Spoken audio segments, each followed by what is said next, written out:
čini se odgovara, vidi kako ja, vidi kako ja. A Boga mi rijetko ko je apostol Pavle. No, još je zanimljivije u evanđelju koje smo čuli. Vama je siže reagirano u evanđelju poznato. Kada je Hristos poslao svoje učenike po Judeji, Galileji, po svetoj zemlji da propovedaju evanđelje, poslao ih u sili da, kako kaže Luka, sjelju svaku nemoć iz naroda.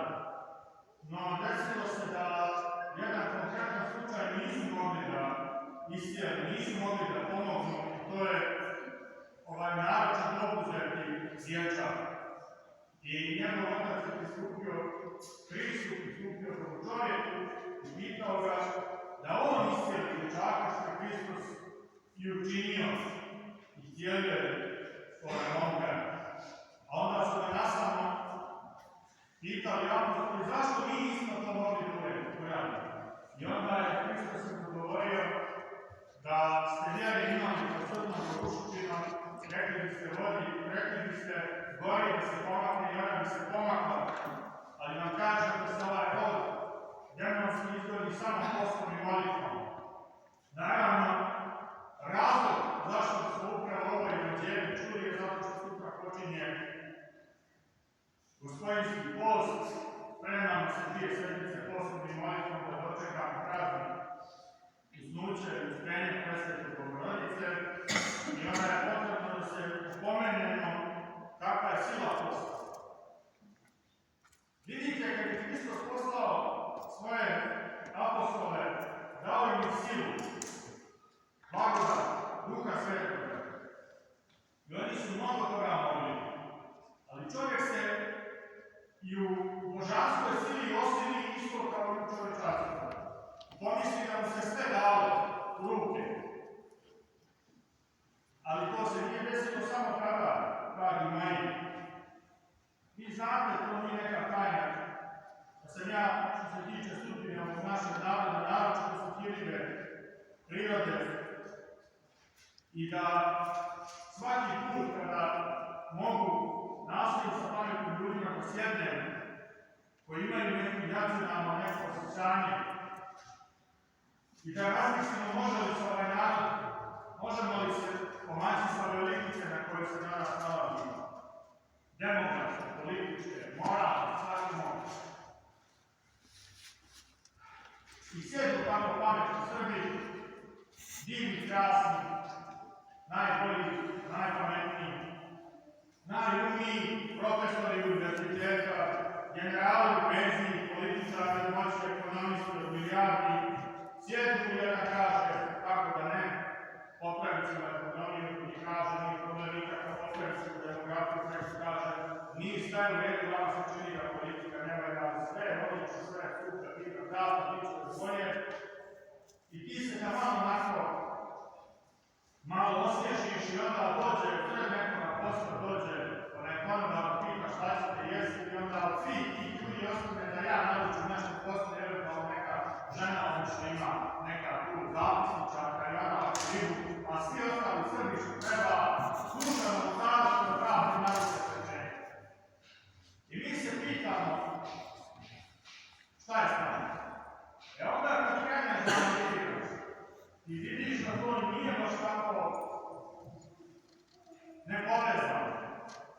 Nije da se čovjek samo omrsio ili da ga uopće poznaje, nego vidiš da je ekonomista koji treba da spasi srpski narod, da je on napravio milijarde tako što ima fabrike u kojima ne da ženi da ode na trudništvo.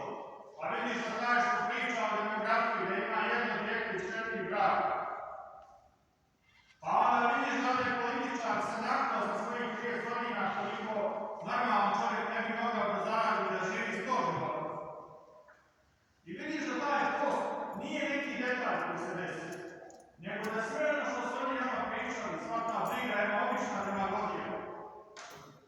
Jer kakav si malo, da kaže evanđelje, takav ćeš biti u veru. Odnosi se nekad čovjek. Tačno, ima se desi. Ne treba da očajava. Ali treba da zna da je post i molitva ono što nas čini Srbima, što nas čini ljudskim bićima, što nam daje silu Božju, da je to važno i da to nije nešto onako nadodatno na vjeru, nego nešto što demone izgoni. Kad ništa nismo imali državu, bili po Turcima i Austro-Ugarskom, nismo imali politiku, nismo imali ekonomiju, nismo imali ništa od ovoga što danas imamo.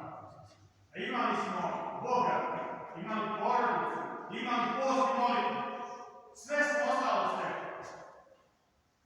I uzalud na sve što imamo, draga braća i sestre, i država, i politika, i ekonomija, i autoputevi, i vetovanja, i auta, i sve što imamo na uzalud bez posta i bez molitve, bez vjere pravoslavne. I tu je tajna, draga braća i sestre. Sutra počinje gospodinski post. 2 sedmice traje. Još ova vremena, kad opet čovjek može da nađe iz Baške, Bugare, i Paradajza, i Afrike, i kad već polako dodrijevaju poneka voćka, do doba kada već nije nemoguće i nije nespavno postiti i ispostiti te 2 sedmice. Ali, draga braćo i sestre, još mnogo važnija tajna se krije u ovom evanđelju. To je tajna nade.